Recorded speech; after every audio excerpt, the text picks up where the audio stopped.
Hanna mar chéile mar grúpa Thuismitheoiri stocha dúis le dalmón léthóireacht leis na páistí. Is stocha le léirúdas na páistí agus le líad sppraige le dalmón léthóireachta taobh muid an scoil. Agus le Thuismitheoireacht le chéile mar grúpa agus na páistí mar grúpa chomá. Stocha bin an príomhúis. We sé táchana mar Thuismitheoirí mar dulmúid cechaí scéal chuir Leabhar agus gasúr ó leabhar a bhíns muid léamh. Mar údantí bhíon faitis nó scáil cechaí tuigann siad an tábhalt a bhainnis leis léabhaireacht ach beidir amach sé dra ní snána dhéanana. Bhfuil sa stean agus scáil beidir nach desan bhuim sé an Somália.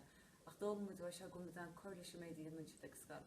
Agus dulmúid cechaí leabhar a léamh go gasúr nó an tábhalt a bhainnis le picturí, an tábhalt a bhainnis le céad a chéalíns, an teidil tar leabhar agus an teachtarach a hagad fáid phlé chomáilis na folklór iad héine bhíns le léamh sa leabhar.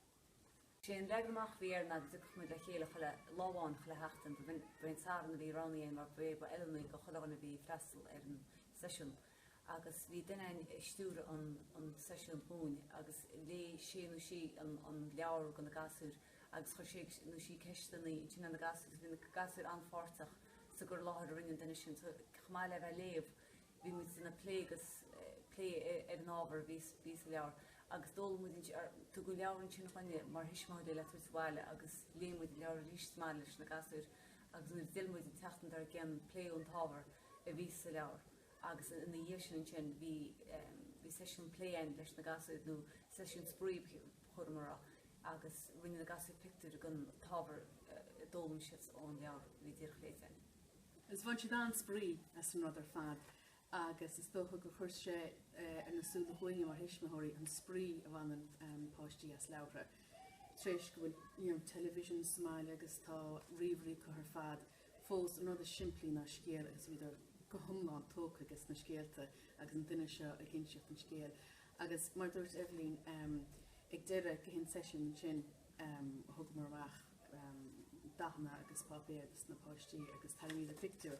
Agus sampla de rent na pictiúr in Leabhar scíhanach mar hampla dúir mar lo go an order in Leabhar scíhanach iad hain agus cuairte háirtear áit cíns ar fud an dam. So bu duine go London sin na Big Ben agus an Faringbeag chuna ar stré.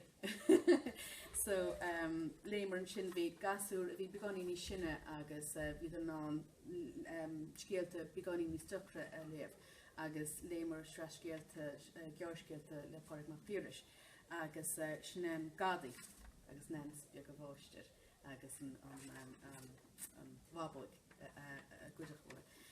Léir sé chomá gur higadar níos mú ná na folklór. Gur raibh níos mú ná léamh díreach a gceist, gur higadar na mathúcháin, gur higadar na téimí, as gur idir nú ar na mathúcháin agus na téimí sin a chur na rúnt dá saoil hain, cuma ceanna scríomh an leabhar, mar hampla páirc mar píris scríomh os gan cé bíanach inne, ach fós bhíidir ná an na mathúcháin agus an scéalta na chur na rúnt dá saoil hain. Agus stocha dal mímar is stocha go leor ó brose ar fad. Come buine a cheapan leabhar an fixósach sa Portuála fiúmas rud a bheith nó ábhar nach bicchmús go hendul. Bachtain an rá an tarbe 15.6 agus óls chuir ina láthir a bhealach ní simúla beidir na cheap me bhein an íon rubisin.